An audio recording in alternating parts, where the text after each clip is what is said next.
मेरा नाम सृष्टि डबास है। मैंने ऑल इंडिया रैंक 6 प्राप्त की है। सिंक इन करने में तो बहुत टाइम लगा, बहुत, आई थिंक पूरा ही दिन लग गया कि रियलिटी है ये और दिस हैज़ हैपेंड। इतना प्रिपेयर करते हैं, इतना पढ़ते हैं, बट देन द D-Day पे it's asked entirely different. I never put it into number of hours. कभी एक्चुअली एक बार बैठती हूँ पढ़ने तो देखा भी नहीं कभी कितना टाइम हुआ है। More of a stress test I would say, and I think वो क्वालिटीज़ जो वो ऑब्जर्व करते हैं वो हमें आंसर्स देते टाइम पता नहीं चलता है, but they are testing how you perform under pressure. Mental health is something जिसके बारे में बात करना बहुत ज़्यादा ज़रूरी हो गया है। Me being a girl child, I wasn't even accepted while I was born. To be very honest, my interview I felt was a disaster. एक बार अगर ठान लें और एक बार सोच लें कि करना ही है, तो फिर ये क्यों सोचना कि 3rd या 4th अटेम्प्ट में करें। हमेशा एम तो हम हाईएस्ट के लिए करेंगे ना, यू नो।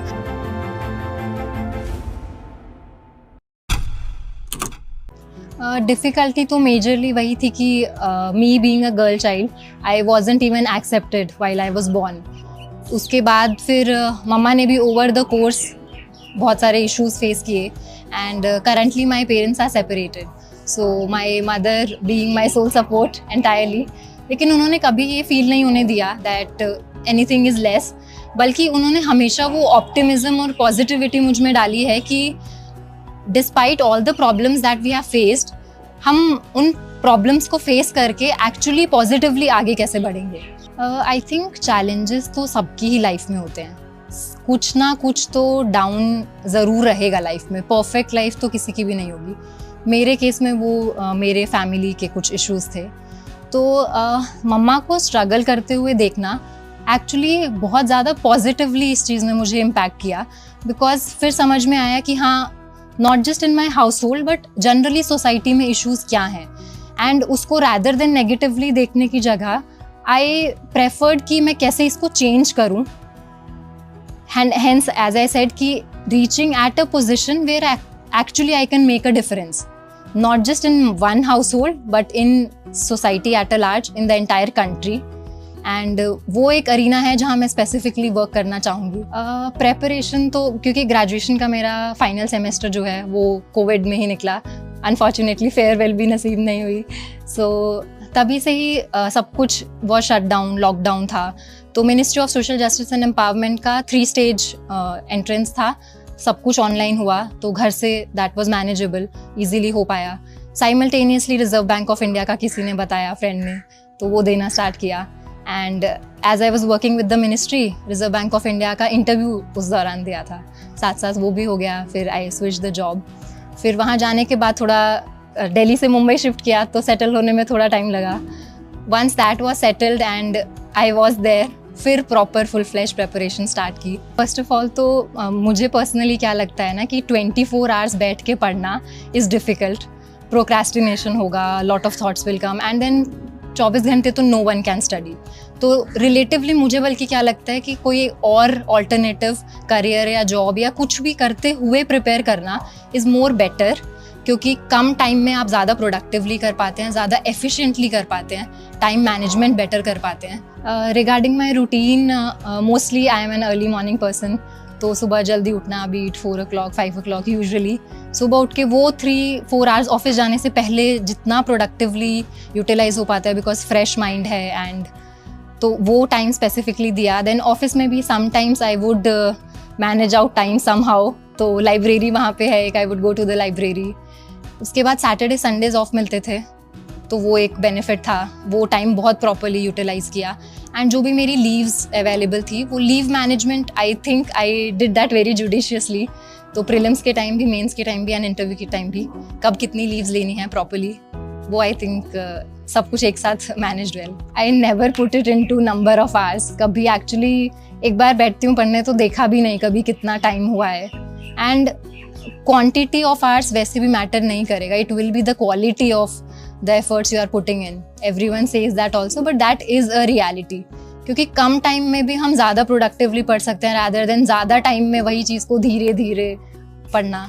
ये I think person to person vary करेगा। जैसे आपको सब्जेक्ट भी एक बारी में एक करना है या 2 सब्जेक्ट साइमल्टेनियसली रखने हैं, सबकी पर्सनल चॉइस है, सबकी पर्सनल कंफर्ट है। तो मैं एक सब्जेक्ट स्टार्ट करती थी तो मैं कुछ टाइम वो एक ही सब्जेक्ट को देती थी for continuity and for consistency. बाकी रिविज़न विद टाइम हमें समझ में आता है कि इम्पॉर्टेंट चीज़ें क्या हैं। तो as in when we move to the next revision, time हमेशा कम होता ही जाएगा, क्योंकि पूरा दोबारा से रिवाइज़ नहीं करना पड़ता है। तो फर्स्ट टाइम पढ़ा तो जैसे मैं पेंसिल से मार्क करूँगी, सेकंड टाइम पढ़ा तो वही चीज़ को पेन से मार्क करूँगी, थर्ड रीडिंग दी तो उसको हाइलाइटर से मार्क करूँगी। तो वो अपने आप टोन डाउन होता जाता है मटेरियल, एंड देन ब्रेन में फीड भी ज़्यादा होता जाता है, तो उसको रिकॉल भी जल्दी कर पाते हैं। या पर्टिकुलरली इट्स कथक डांस।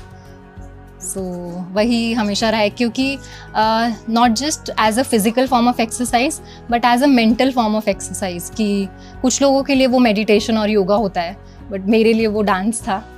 तो जब आप प्रिपरेशन करते क्या उसके टाइम के बीच में भी आप कथक के लिए टाइम निकाल पाते थे? कभी कभी हाँ, इतना टाइम तो मिल जाता है, क्योंकि स्पेसिफिकली सेपरेटली तो कुछ टाइम निकालना नहीं पड़ता है, बल्कि रादर जब बहुत स्ट्रेन्ड आउट हो और पढ़ाई नहीं हो पा रही है, then I think dance is a beautiful thing to make yourself rejuvenated. तो जैसे RBI मैंने ज्वाइन किया दिसंबर 2021 में, उसके बाद ज्वाइनिंग एंड मुंबई में घर ढूंढना सबसे बड़ा टास्क था, वहाँ पे सेटल होना, वो सब में थोड़ा टाइम लगा। देन वहाँ मेरी इंडक्शन ट्रेनिंग हुई, वो मई में हुई, कुछ मई 2022 एंड देन अक्टूबर 2022 में, दैट वाज स्प्लिट थोड़ा सा। Sort of after the induction I began properly. तो I would say September 2022 onwards थोड़ा स्टार्ट किया, पेस बनने में टाइम लगा, ऑप्शनल प्रॉपरली पहले किया। देन प्रीलिम्स और मेंस एज एवरीवन से इसकी बहुत डिस्क्रीट चीज़ें तो है नहीं, साइमल्टेनियसली ही करना होता है। तो जो भी एक बेसिक कवरेज है बेसिक सब्जेक्ट्स का, ज्योग्राफी, हिस्ट्री, इकोनॉमिक्स, पॉलिटी, वो सब एक बेसिकली कवर किया। देन 2023 इट स्टार्टेड, कुछ आंसर राइटिंग भी every day I would do, January Feb तक भी वो रखा। उसके बाद थोड़ा फुल फ्लेजेडली प्रीलिम्स पे आ गया, March and April full fledged prelims, मई में प्रीलिम्स था। Then this time prelims was काफ़ी थोड़ा डिफरेंट, सो थोड़ा डाउट था होगा नहीं होगा, बट डिफरेंट कोचिंग इंस्टीट्यूशन से आंसर की लगा के देखा था तो था कि हाँ हो जाएगा। आफ्टर दैट प्रीलिम्स का रिजल्ट आने के बाद तो 3 मंथ्स वैसे ही बहुत कम टाइम मिलता है, full fledgedly that went into mains, proper answer writing, then making my own notes, वो एक इम्पॉर्टेंट चीज़ थी, बिकॉज हमारी मेमोरी इतना नहीं रिटेन कर पाती है कि हमने बस कुछ पढ़ा कहीं से और उसको हम रिप्रोड्यूस कर पाएँ, तो उसको क्रिस्प में लिखना। After the mains was done, उसके बाद थोड़ा सा टाइम आई वुड से कि जब तक मेंस का रिजल्ट नहीं आता है इतना प्रोडक्टिवली पढ़ाई नहीं हो पाती है, बिकॉज बहुत अनप्रिडिक्टेबल है, मेंस होगा नहीं होगा, खुद को समझ नहीं आता है हमने कैसा दिया। एंड फर्स्ट अटेम्प्टर के लिए I think even more difficult, क्योंकि रिलेटिवली कंपेयर करने के लिए कुछ नहीं है। तो 2 मंथ्स बाद इंटरव्यू का रिजल्ट आया, उसके बाद तो फिर एकदम ही full fledged interview, reading a lot of newspapers. First list में इंटरव्यू में नहीं आया name, then I was expecting second list में आएगा, उसमें भी नहीं आया, फिर लगा ये तो काफ़ी लेट हो रहा है, थर्ड लिस्ट में नेम आया। तो 26 March 2024 was my interview, and as I said बस उसके बाद तो वो 2 वीक्स बड़ी मुश्किल से निकाले हैं जब तक रिजल्ट आए। To be very honest, my interview I felt was a disaster.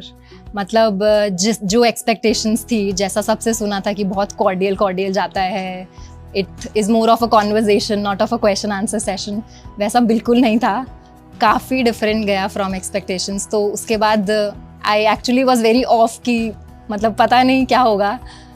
Regarding the questions it was more of a stress test I would say, and I think वो क्वालिटीज़ जो वो ऑब्जर्व करते हैं वो हमें आंसर्स देते time पता नहीं चलता है, but they are testing how you perform under pressure, how you are able to respond to very unexpected questions. So questions के रिगार्डिंग, जैसे one person was an army man, so he asked me core army stuff and I have no background in that. Mains के time पढ़ा होता है defence तो, लेकिन since उसको बहुत ज़्यादा रिवाइज करते नहीं है क्योंकि डैफ प्रिपरेशन के टाइम वो आया नहीं, तो those questions were a bit off track, but CDS से रिलेटेड थे। What is theatrisation of warfare, what are the criterias for importing of our defense equipments, then indigenization of our weapon production. These were some of the questions. From my DAF, I think it was covered quite less, but my hobby Kathak was, I think, touched upon well. Kathak से काफ़ी चीज़ें मुझसे पूछी गई regarding Kathak maestros. Then if I am made the cultural secretary of India, how will I promote our Indian cultural heritage? That I think was the question जिसमें मेरा opinion test हो रहा था, तो उसका 3 points में answer दिया. Then social media, how do I see it? How do I bring about a change in the negative factors that are creeping into the social media front? The very beginning of the interview, वो ही मुझे लगा काफ़ी of track सा जा रहा था, because हम इतना प्रिपेयर करते हैं, इतना पढ़ते हैं, बट देन द D-Day पे it's asked entirely different. The questions जो बिल्कुल एक्सपेक्ट नहीं करेंगे एंड एकदम फर्स्ट टाइमर होंगे, on the moment at the spot reply करना होगा. तो उस मोमेंट पे थोड़ा सा एग्जैक्टली क्वेश्चन की डिमांड क्या है वो इतना समझ शायद नहीं आया, but I tried to handle it as best as I could. Then where do I see more politics, Delhi और Mumbai? Then how do you see the trajectory of the Indian state? So this becomes an open-ended question. I could have said a lot of things there.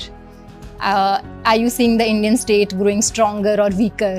So there were a lot of opinion-based questions, and बहुत सारी चीज़ों पे test हो रहा था कि एकदम unpredictable scenario में मैं कैसे रिस्पॉन्ड करती हूँ.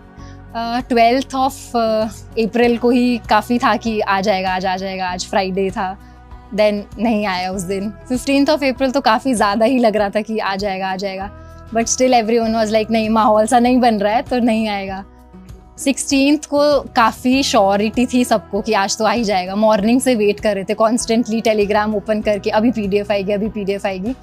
जब तक रिजल्ट नहीं आता है, एक मिनट काटना बहुत डिफिकल्ट है.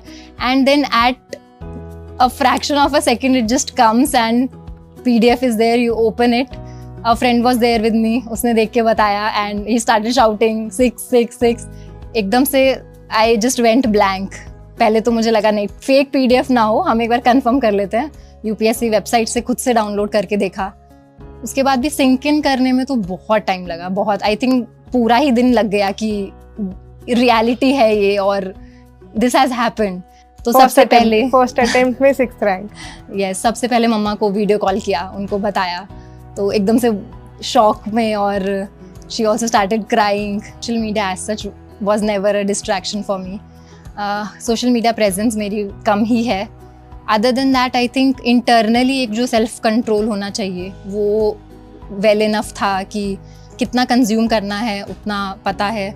देन कभी कभी ऑब्वियसली होता था कि हाँ फ़ोन पास में है तो हर थोड़ी देर में व्हाट्सएप चेक हो रहा है या कुछ, तो मैं दूसरे रूम में जाके फ़ोन रखाती थी ताकि वो रीच में ही ना रहे, तो बिल्कुल आउट ऑफ साइट हो जाए.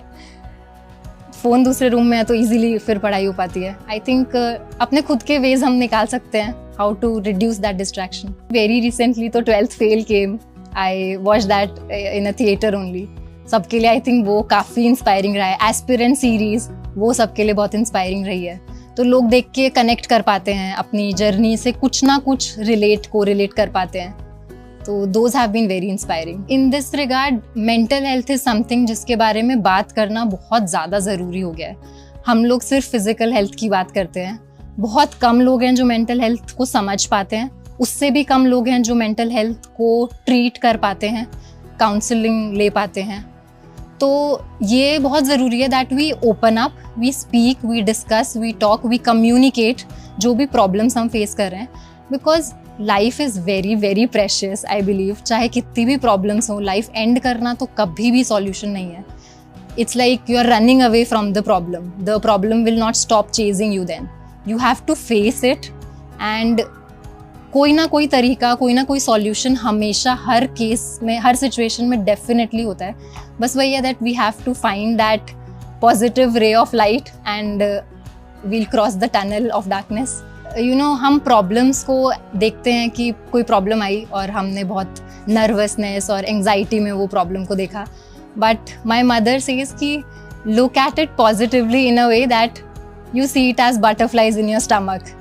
Butterflies being the most beautiful creatures, and all of us can definitely metamorphose into beautiful butterflies. We'll have beautiful wings, we'll hop onto so many beautiful flowers. तो I think ऐसा कुछ metaphorically भी हम कभी कभी सोच के खुद को पॉजिटिविटी दे सकते हैं ताकि सभी प्रॉब्लम से थोड़ा मैनेज कर सकें। एक तो ये परसेप्शन तो चेंज करने की काफ़ी ज़रूरत है, बिकॉज आई फील एक बार अगर ठान लें और एक बार सोच लें कि करना ही है, तो फिर ये क्यों सोचना कि थर्ड या फोर्थ अटेम्प्ट में करें। हमेशा एम तो हम हाईएस्ट के लिए करेंगे ना, you know, we'll aim for perfection, so at least we'll reach excellence. And तो dream big, dream for AIR one, I would say सबको। तो बाकी फिर जो मिलेगा उसको हम्बली हम एक्सेप्ट करेंगे।